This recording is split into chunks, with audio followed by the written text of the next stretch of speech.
Welcome, ladies, to the Real Estate Investor Show, providing inspiration, strategies, and insight to empower women investors to live balanced and financially free lives. Now, here are your co-hosts, Liz and Andressa.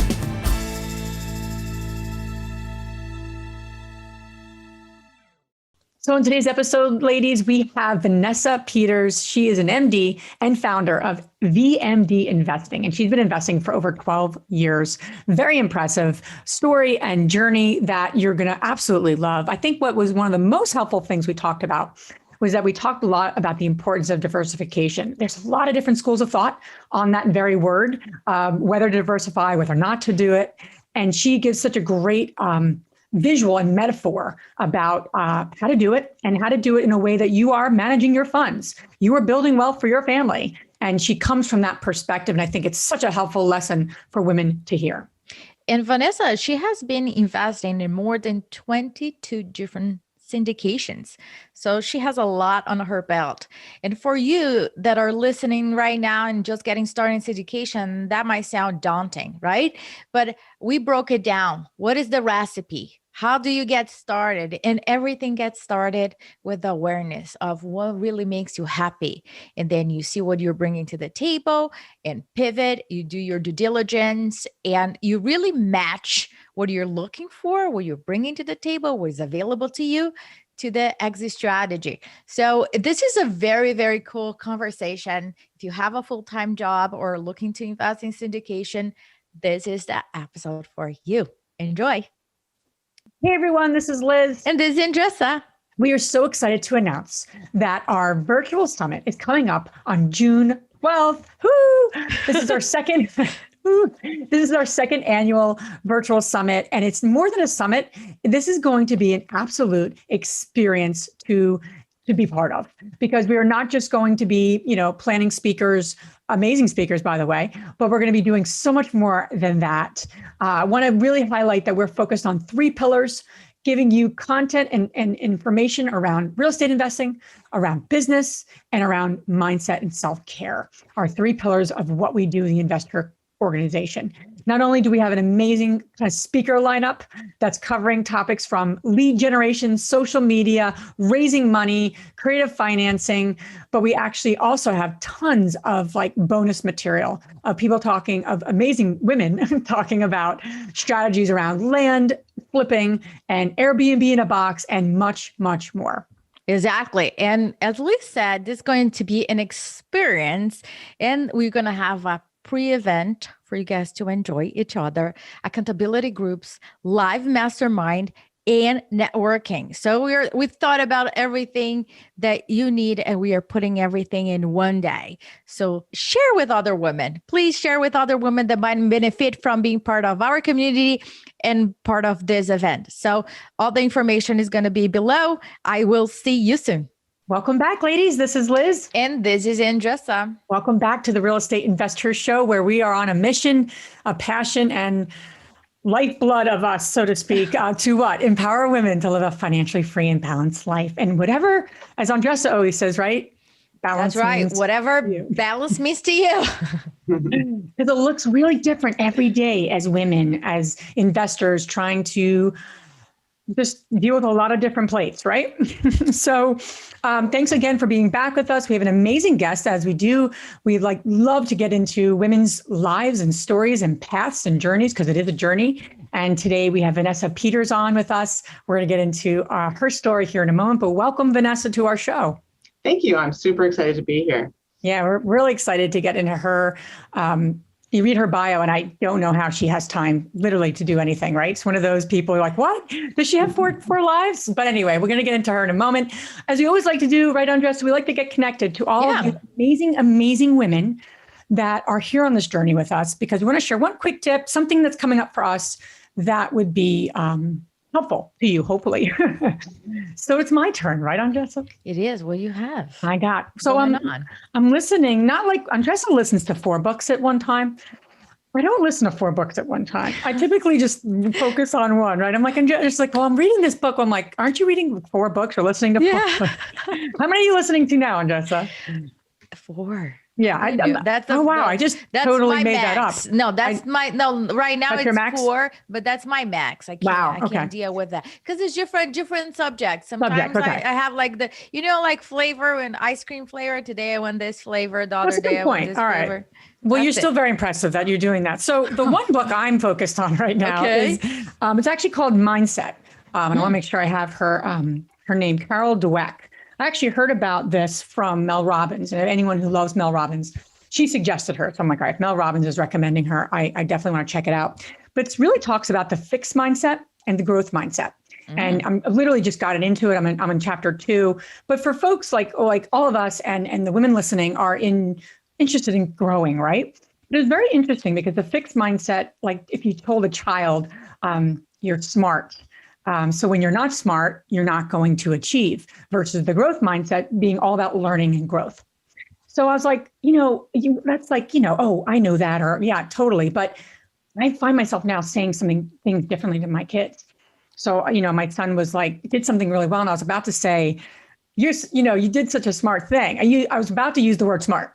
And I'm like, okay, don't use smart. She wouldn't like that. The woman I'm listening to here. So I need to say something different. So, I shifted it up and I said, Zach, what if you didn't do well on that? Would it be more important to get 100 or to have learned from something and grew from it, even if you got it wrong?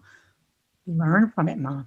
So you even how to think about it. So I just share this with everyone. It's a great book, but B, and I'd love to have her on our show, but B, it's really helpful for me as I'm being more mindful, right, of not being so connected to achievement. It's really about learning and growth. And I get that, but some days, it just, you don't feel that way, especially if it's a really tough learning experience. I'll just say that.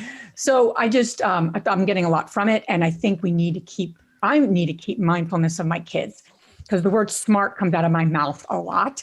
And I just need to be mindful of it so they don't connect smart. Oh, when I'm not smart, I'm nothing, and that's really what she's talking about with the fix versus the growth. So anyway, I'm really in the beginning stages of it. So I just wanted to share a little bit what I got from today. I need to add that to my list of. There you go. There you go. But I'm having different conversations with my 6-year-old son now. And I'm kind of like pushing the boundaries in terms of like terminologies that I use with him. Yesterday, we learned about the word interpretation. Like when somebody says something and I don't agree to it, I should say, no, I'm not this or that. It's like, oh, that's your interpretation. And then he's like, well, people that wear glasses, they have different interpretations, don't they? I was like, yeah, everybody that has 2 eyes or 1 eye, whatever, people have eyes. Yeah. They have different interpretations. And he's going to swimming class now. And he said to me, he's just got started a couple of classes in. And he's like, how many classes do I have left to complete this?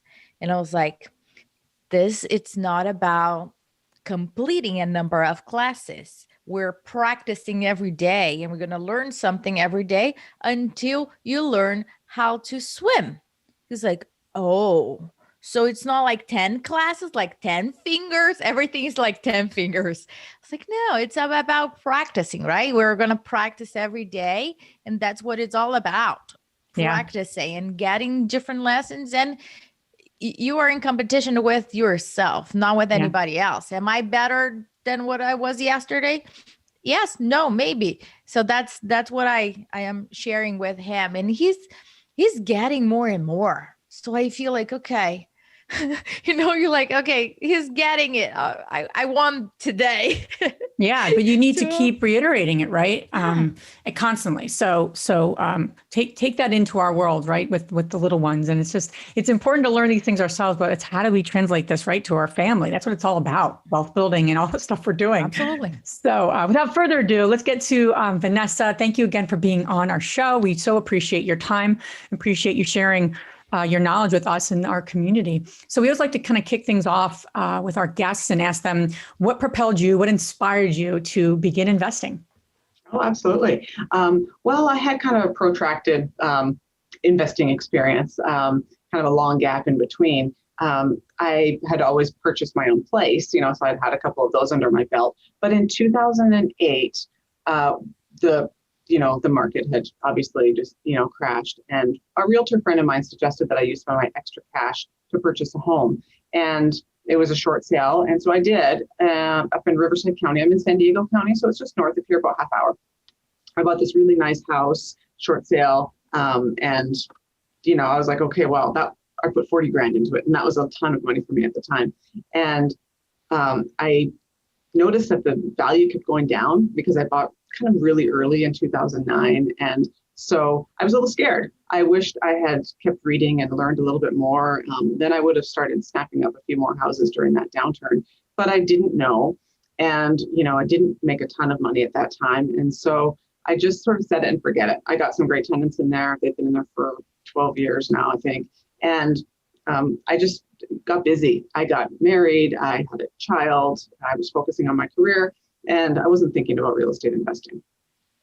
So life was good. But as my son got a little older, I started to notice that I was working a lot, and it was this one kind of like pivotal moment, actually.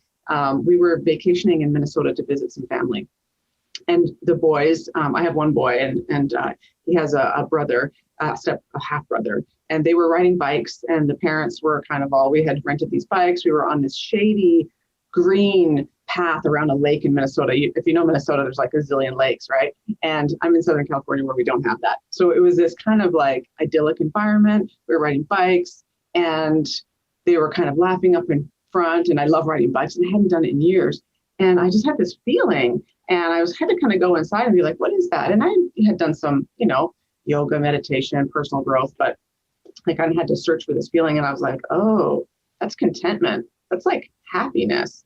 And I was sort of, it was a great feeling, but then I also was like, I don't think I get enough of that. I need to, and it created this like crack in me. And I was like, I need to find more of this. And I guess I'm a pretty intense person and get very literal. So I went on a quest to recreate that experience nearby home. Like, I need to find a lake where I can ride my bike around it, and then that will recreate my happiness. And so, of course, like I said, in Southern California, that's sort of hard to find. It's hot here, it's dry, but there's Lake Tahoe. And so, it's only 10 hours away, but, I figured I would look there, and I just started diving into real estate. And I kind of had this feeling like, what I need to do is divorce my time from money, because that was what it was. It was that I needed to have more time to spend with my family and do things that I really, truly enjoy. Not that I don't enjoy my job, but, I'm trading 5 days on for 2 days off, like many of us. And so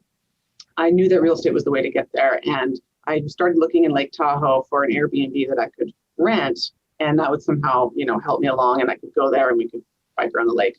But it didn't work out because they have permits, a very limited number of permits in that area. So it's like, okay, well, that's not going to work. But I didn't give up. I was determined at that point. I'm the type of person who will rent out 10 books from the library when I get into something. And so I came home from the library with, 10 books on real estate. Of course, I refreshed my memory with Rich Dad, Poor Dad and stuff like that, but many other books. I found a book from Bigger Pockets, of course, and started on this journey. And of course, I had done this in the past with other hobbies, whatever it might be. My husband thought I was just on another fad.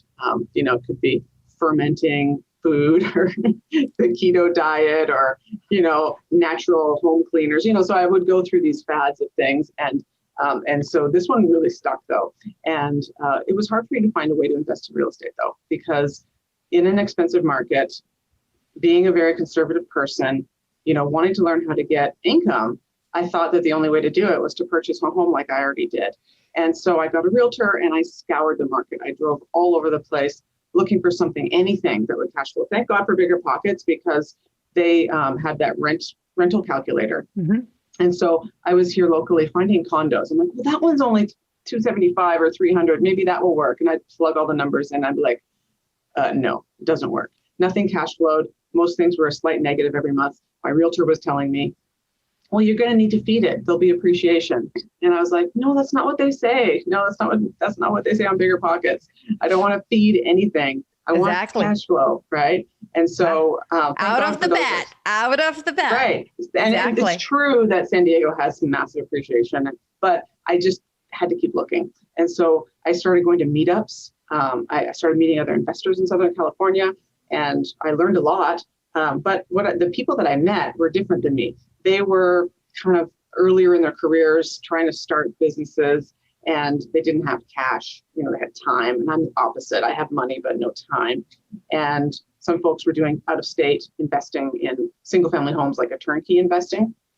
And I thought about that, but it made me feel nervous because I didn't really want to be responsible for a house that was another state away, a plane ride away. And so I didn't want to do that. And so when I stumbled across the word syndication on BiggerPockets, I ignored it for quite a while. And then finally I was like, well, fine, I'll look into this. What is this? And then I was like, oh, wow. And I spoke with somebody who was knowledgeable in the subject.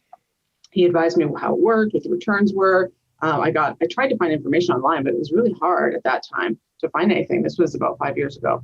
And so I did my first investment, and the returns were amazing, and the cash flow started to come in, and I was completely hooked. I was like, light bulb, this is going to work for me. I have the cash flow to supply these syndications with money. I don't have to do any work, etc. So that's how my real estate investing, got started. And I moved money from my 401k into a self-directed plan as much as I could, did that, invested bonuses, invested my cash. And so, in the first year, I think I invested in like 6 syndications. And, now I'm up to like 22. And so, I'm really focused on passive cash flow. I do have active real estate as well. So, that's kind of just because I like to do that a little bit on the side. But my main focus is passive cash flow. I look at your path as like this recipe, right? So I was taking notes because I think everything can be repeatable. So if you're listening, if you're the same position as Vanessa, if you look back, right, it all started with the awareness of the feeling and the desire to duplicate that. And I think that's a crucial point, because if we are not even aware of what makes us happy and what is important to us, we might say things, yeah, I'll be happy when X, Y, and Z happen. But think about right now, what really makes you happy? And you might be saying, I don't know. Well, so try different things. Ride a bike near a lake. Maybe that's your thing too. Maybe not, right? So try different things. So that awareness is the first thing. And the desire to duplicate, I'll say, will be the second step. The third thing that she did her homework, and she went for it. She took action. She booked an Airbnb. She researched the area and continued the perseverance. Lots of doors, and the numbers did not make sense. Perseverance. And the last thing is pivot. She pivoted, and she, if you look back, she's like, what do I have? I have money. I don't have time. So how can that match with which exit strategy matches with that? And I will still get what I need from it. So I really like this quick recipe, Vanessa, that you shared with us, because it's duplicable. So for people that are looking at you and saying, oh, but she X, Y, and Z, but yes, but. So I'm trying to make this doable and achievable for everybody that is listening. But one thing that I want to talk about on your first syndication, since you did not have experience about that prior, how did you vet the deal?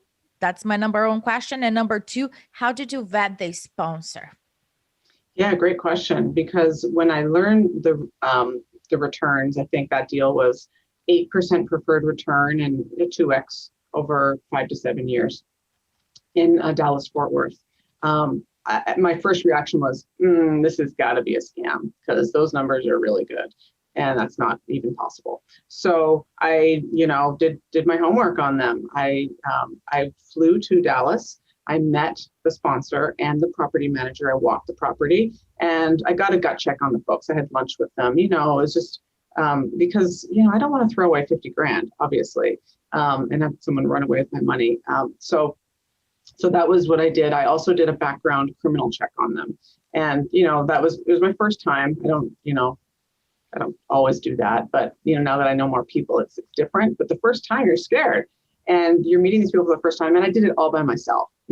I don't even know if I discussed it with my husband, because he probably would have been like, "What the hell are you doing?" So, are you more the risk taker in the? Well, I'm the investor. I'm the financial person, the investor. He's kind of like, "Whatever you think, honey." But So, but I felt that I was taking a calculated risk, and so I didn't know a lot about underwriting. I didn't know really hardly anything, but I just did the background check and visited the property, and he explained it to me, and I did some reading. There wasn't as many books on syndication as there are now, really. So I kind of had to figure it out for myself from reading blogs and stuff like that.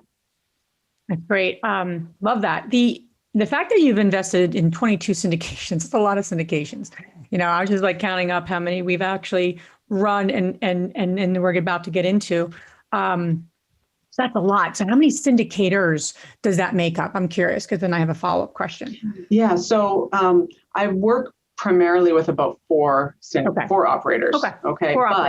But I joined a mastermind about a year and a half ago now that sort of expanded my horizons. So these folks are they're a mastermind and an investment advisor, and so they vet operators for the group, for doctors and dentists, basically. Smart. And so while I was probably at 15 before I joined them with this like core group of operators that I work with, they've kind of expanded me so that I diversified my portfolio, and I trust them to do the vetting because they've already done it for the group.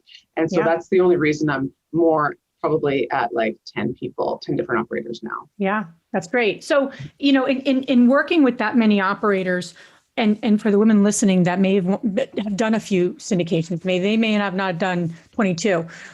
They may, but what would you suggest to them are things that like are mistakes to avoid? When you're really analyzing not just the deal, but also the operator, if you will. What are just common mistakes? Because there's a lot of syndicators out there, right? Mm-hmm. Especially right now. So, and there's a lot of good ones, obviously, but there are, there's others that you may not want to invest with, right? So what would you say are those mistakes, or just these are the key things you need to look out for now that you've been through the ranks of 22? Right. Absolutely. Yeah. I think it's important to have a one-on-one conversation with the key principal, with the primary person, someone who's very involved in the deal, and you want to find out how they respond to questions. If you have a list of questions, do they get impatient with you? Are they willing to spend half an hour talking to you? I wouldn't recommend keeping them on the phone for an hour, but make sure that you're organized and ask them your questions. And, how do they respond to what are the risks of the deal? If they gloss them over, then, I don't like that. I want to know that they're conservative in their underwriting and that their exit cap is higher, even though we're doing well in the market. We can't assume that's going to continue. And the track record is super important. I like to see, at least, 3 to 4 deals under their belt. It's hard to have exits because so many of them have started recently, so you can't really go by exits. If they do, it's great, but it means that they've been around for a long time, right? And unfortunately, we don't always have those options. So, what kind of team do they put together? And hopefully the addition of the team provides a good balance, and they've got someone who focuses on different areas. Like most teams have someone who's more kind of the outward facing investor relations, and then there's the person who does the underwriting, and then there's the person who manages, the day-to-day construction and property management and things like that. So I want to see that they've got a good solid team put together, that they're responsive. I want to know how often they're going to be updating me on the deal and that kind of thing. What is their exit strategy? There's so many things that I look at when I vet an operator. I did have an experience recently I'll share where with the group that I was working with, they recommended a hospitality, and I'd never done hospitality before, and it was a hotel renovation, or they rebrand it, and I was like, well, that sounds interesting. It was supposed to be 3.5x, and I was like, well, that's pretty good. Sure, I'll do that. I had transferred some money from a retirement plan into my self-directed plan, and had some money to play with, and so I didn't do a lot of due diligence on these guys. And that was last June, July. And since I was placing a fair amount of money, I was doing 3 or 4 deals at the same time.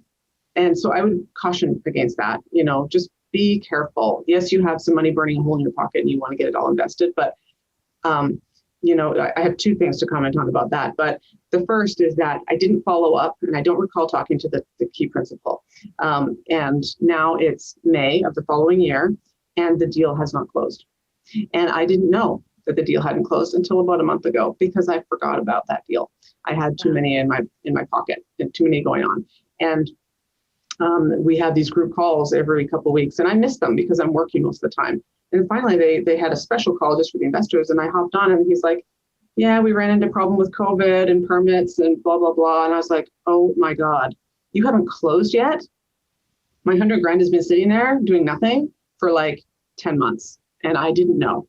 And so that was on me too, because I didn't follow up. But it was also on them. They didn't tell me. They didn't send any notes out to the investors. Apparently they had given these updates in the, Zoom calls every other week sometimes, but I wasn't on them. So, that pissed me off quite a bit. And so I need to be more careful about that. And the second thing is keep track of what you're doing. Make sure you have a good tracker in the spreadsheet, because I did wire several things over like a month. And at one point I couldn't find 50 grand. I was like, because the wiring name is different from the name of the deal. It's like a lawyer. And I was like sweating bullets for like half an hour while I went through all the PPMs that I had done. And I was like, finally found it. So just, it can be exciting to invest, but just make sure you keep track of everything, get a good spreadsheet system going. So. Yeah. And I have to tell you, it's funny. It's not funny. You're saying what you're saying, not funny, like, haha. But when you think about people that have experience, right? You've done 22 of these. I mean, that's a lot of syndications. Sometimes I think this is for the experienced women on the call, on listening, we just sometimes like cut a few corners because we like think we may know better. And I know that personally, because I feel like I've been there too. Andressa, I don't know if Andressa ever cuts corners. I don't know if you cut corners on anything, but I'm very like black and white. Yeah, you're very black and white. What's the next step? I can't use you on my example, but my point though, I can use myself. That does happen. And I think it's something like, it's like almost like going back to the ABCs and just being like very mindful of that, because it can happen when you've done these deals and, and I know for us, when we got money stolen right before we closed on a syndication, we could have taken a few more. We didn't steal the money, of course. We didn't know these people were going to steal the money. It was a 1031 custodian, but we moved quickly. And that was the part that we took responsibility of. We moved quickly because we were trying to get the deal done, trying to raise all this money. I'm not going to give an excuse, but that was the reason. But we did move quickly, and that was on us. So to your point, as you do more deals, flips, rentals, it doesn't matter what your focus is. Don't cut those basic corners, and not like cutting corners. You're trying to be sloppy, but you're just, you have an experience level. So you have more confidence and it makes sense, but don't move too quickly. And I think that's something that does happen to experienced people. And then you learn, you're like, okay, this isn't going to work. In terms of the actual deals, and I know because we put these deals together, the numbers when you're used to like small duplexes or, a quadplex, then the numbers on like a 200 unit and what they're reviewing with their investors are two different conversations, different lingo, different language. So how do you suggest women who may have experience in the kind of core single family duplexes, triplexes, even a 10 unit, then you get into the larger, it's a larger deal. It's a different ball game, even in just understanding how, what their plan is and everything, really, quite honestly. So you're not going to know it like the operator, because if that was the case, you'd be the operator. We all know that. But how much do you need to know? And how do you make sure you have enough information about that project that you feel comfortable enough to wire that 100 grand, 50 grand, 200 grand? Because that's a big deal. And to your point, you can do your due diligence and it still sometimes may not work. Yeah. Right. Yeah, there's no guarantees. I mean, whenever we do this kind of investing, we're putting on our big girl panties, right? Yeah.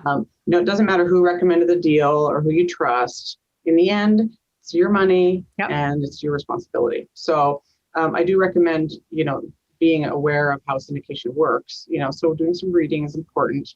I do have a book, which is called the Busy Professional's Guide to Passive Real Estate Investing.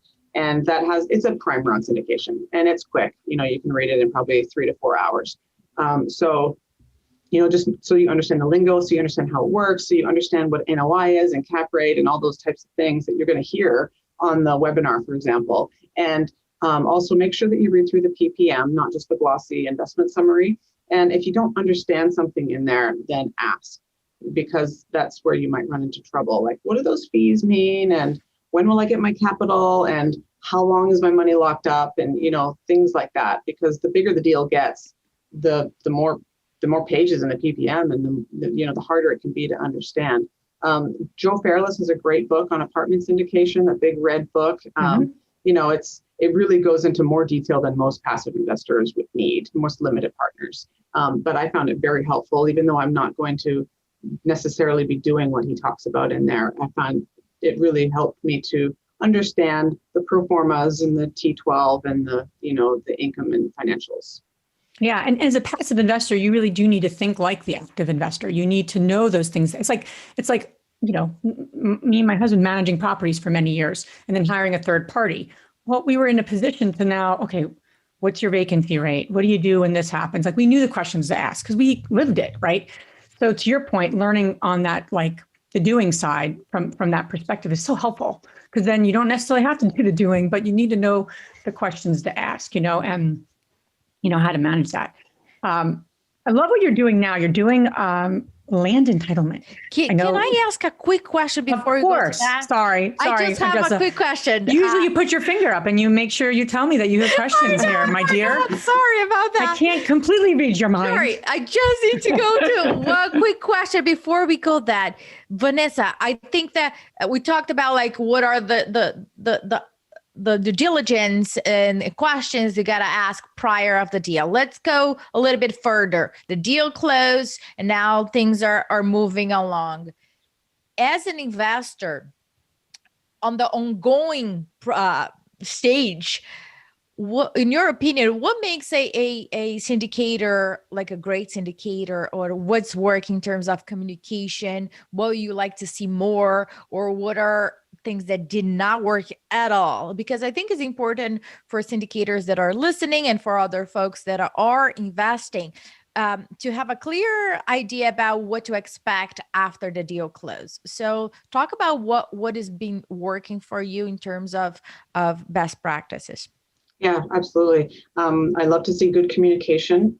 Monthly updates are very important, not a quarterly update for most multifamily deals where there's a lot going on. So I like to see a monthly update, email with, some pictures of the property, what's going on, and quarterly financials should definitely be available for anybody to review. And, I always end my emails to my investors with call me if you have any questions. I'm always available to talk about the deal and what's going on. And, most importantly, if something is wrong, let everybody know right away. Several of my properties were impacted by the cold weather in the Southeast last year. And, all the operators that I work with my investors, they had, reports going out the next week. This is what's going on. Yes, it's going to set us back. We have to do some repairs, et cetera. If this hotel guy had told us what was going on, and then he said, we're going to keep your money and we're probably going to pay you some percentage return for holding it or something like that, then I wouldn't be so mad. I still don't have my money back and apparently they're going to close. But, there needs to be good communication monthly and ability to get that person on the phone if you need to. Great. Yeah, love that. So where was I going? So Andressa. Land. Got me off my, okay, yes, thank you. Thank you. I get easily distracted. So Vanessa, a little bit that we were connecting prior to our interview with you, we were talking a little bit about land entitlement and I'd love to just dive into that a little bit with you and talk about what it is, why you're focused on that niche, and also, where women what can they learn from that, not just land, but also just the idea of a unique niche right now because the market is so hot. It is so overcrowded in so many places. So the question I've always been saying, especially in our groups too, with Andressa and our members and women that we help, is where everyone's looking, you should be kind of looking somewhere else. And that's when you're up to something unique, because it's like, don't make bad decisions. Don't spend too much money right now. So tell us a little bit more about land and what you're doing, and that'd be great. Okay, great. Yeah, so land entitlement is the taking of raw land to an entitled lot. It's also called a paper lot or shovel ready. So raw land to shovel ready. And so what that is it's a pretty detailed process. It takes about 7 steps to get land ready to go so that it can be built. It requires an environmental proposal to make sure that there's no toxic nuclear waste or something like that in the land, or a lot of nasty stuff. find out, is the traffic going to work in the area? You have to get permits from the city. You need to make sure that the soil is good, that there aren't giant boulders underneath that would need to be removed, or anything that would basically stop someone from putting in the infrastructure to build a community, a neighborhood. And so the people who buy this land are typically the national home builders, the D.R. Horton, the Lennar, Ryan Homes, et cetera. So the reason that they want to buy shovel-ready lots or land entitled lots is because they don't want the risk. It reduces their risk to purchase the land when it's ready to go. It also shortens the timeline that they have between owning the land and getting the home sold, right? So they used to do this whole process themselves internally. They would buy the raw land, get it entitled, and then build. Being that they're large corporate companies, we all know what a bureaucracy is like. It takes longer for them to get the land entitled. They have their specialists, but they have a lot more rules to follow. Also, in the downturn in 2008 and 2009, of course, they had a bunch of land that they had purchased, and then it became virtually worthless overnight because nobody was building any new homes for quite a while. And so they got caught with their pants down, basically. And almost all of them have the same internal corporate policies now where they do not like to purchase raw land. The people who do this process are called land asset managers, and they're a very specialized niche, and they know their stuff, and they need to be regional. So basically, the folks that I'm working with are near Charlotte, in the Carolinas, and the land asset managers for this company live there, and they know the guy in the city who does this and the engineer who does that. And so it's not like something you can do from across the country. It's very hands-on for the LAMs, the land asset managers. And so the company that I'm working with, the operator, they have a lot of experience in building homes. They do build for rent. That's kind of been their niche, where they would build up homes and rent them or do a turnkey or something like that. So they were doing great with that. I mean, they're doing okay. And then some of the national home builders approached them saying, hey, can we have that land once you've got it ready? They're like, well, why would we do that? We're going to build on it. I said, we'll give you, 2x what you paid for it. Oh, well, that got their attention. And so now they're buying the land that the home builders want them to buy. Lennar will say, I want that land. Can you please get ready? We'll buy it. We'll give you an LOI. And they even don't purchase the land until it's for sure that it's going to work. So they do put in about 50 to 100 grand of due diligence. They get the process started on all of those different steps. And they find out if they run into any roadblocks. And even further, sometimes they do a simultaneous close. So they don't actually even own the land. They buy it and sell it really on the same day, which really reduces your risk because, if you're buying a plat of land, say 500 lots in Charlotte goes for about 6 million. And so say you buy the 6 million and then something comes up, that could be a risk. But if you really get it right up to the close where they're ready to buy it, I did a deal with some investors in December, which will close in August. And it was that exact situation, 500 lots. We paid 6.5 million for it, put about $1 million into all the work, and we'll sell it. They're bidding on it. I mean, we had an LOI for 14.5, and it's actually going to go a little bit higher than that, I think. So it's a very profitable niche, but it's also very specialized. So it's not a DIY thing. So it's not like you just say, I'm going to do this too. You have to rely on operators who know what they're doing in the space. I love that. And those are single or multi?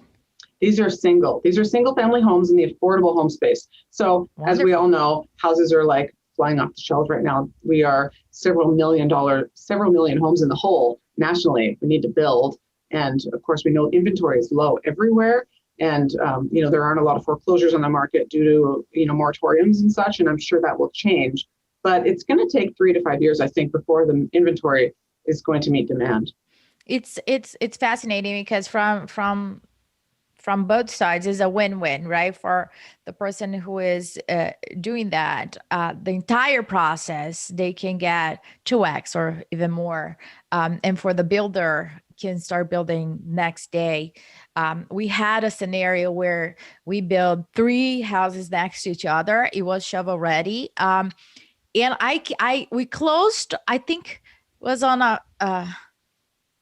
Monday, and Tuesday we had all the equipment there to start excavating, and it saves a lot of money in that time frame of like going back and forth with the CD and all the paperwork necessary for it. So to me, it's a win-win on both situations. So in your opinion, right, you're diversifying different areas. Talk to me about the importance of putting your eggs in different strategies, and how do you make that decision? Yeah, that's super important. And I'm just learning more about that in the past year, because for the first, part of my investing journey, I had all my eggs in multifamily pretty much, and they were almost all in Texas. So, that's not the best way to do it. But these were the deals I knew the people, and it's so easy when you know and trust someone to keep doing deals with them. But it's very important to go branch outside and learn. And it takes effort because you have to meet new people, you have to vet new operators, you have to maybe do some more homework, but right now, I actually gave the talk at Multifamily Investor Nation in January on diversifying portfolio, and basically showing that my portfolio used to be almost all multifamily. And then now I've got this rainbow of different asset classes and locations. Of course, it's two things that you need to diversify into. And you're so much more protected if you have, I'm just talking about real estate here, but if you've got some multifamily, maybe you have some self-storage, some mobile home parks, maybe a little bit of industrial, office, retail, hospitality, et cetera. And while one or the other might seem kind of scary to you and be like, oh, no, I'm not going to do any office space because COVID, if you find the right operator, then it could be very lucrative because, like Liz said, when people are running away from something, maybe that's the time when you should be looking at it. And everybody says office is going to do terrible. Well, there might be some deals there. Same thing with hotels. People are obviously going to come back to hotels. And, I didn't do well with my hotel yet, but, hopefully it will improve. So, I think it's worth it to actually do an asset allocation on your money. And that's what this group that I work with helps me with, and has targets. So it's a little more scientific than just like, ooh, I like that deal or I don't like that deal. So for example, for me, I don't have anything in industrial right now. So I'm actively seeking to fill that, like say 4% of my portfolio with some industrial, and then whenever an opportunity comes up that's outside of my normal region, I'm going to look at that more closely as well. Everything I have has been mostly in the South. So Arizona, Texas, and some Florida. And those are great markets. But if something comes up in Indianapolis and it's doing well, then, I'd like to diversify into different areas as well. Yeah, no, I love that. And I love what you're saying. We had Cody Sanchez on as part of our, she's great. And we've had her on our podcast. She spoke at our summit last year, and she's just great. And she mentioned how important it is for people, and I always translate that to women because that's who we serve, to think of themselves as like a fund manager. And that's exactly what I hear from you as you're speaking of what you're up to is like, it's not just this like, oh, I'm just doing this to make X return. Like you're being very strategic. And I think that's what it takes, and I think that's so helpful to hear your thinking and your approach, because more and more women who are, especially women, I know for us, right? My husband and I for 15 years have been active. And this year, 15 years later, we're selling a building, we're doing some things that I think we're going to be in the position, just doing more passive investing, not just in our own deals, which really we've been strict with. We've just been kind of, funding money into our own projects and deals. So it's exciting to think about that because it's like a new phase, right? And that's going to be one of my responsibilities. I'm taking the lead on that.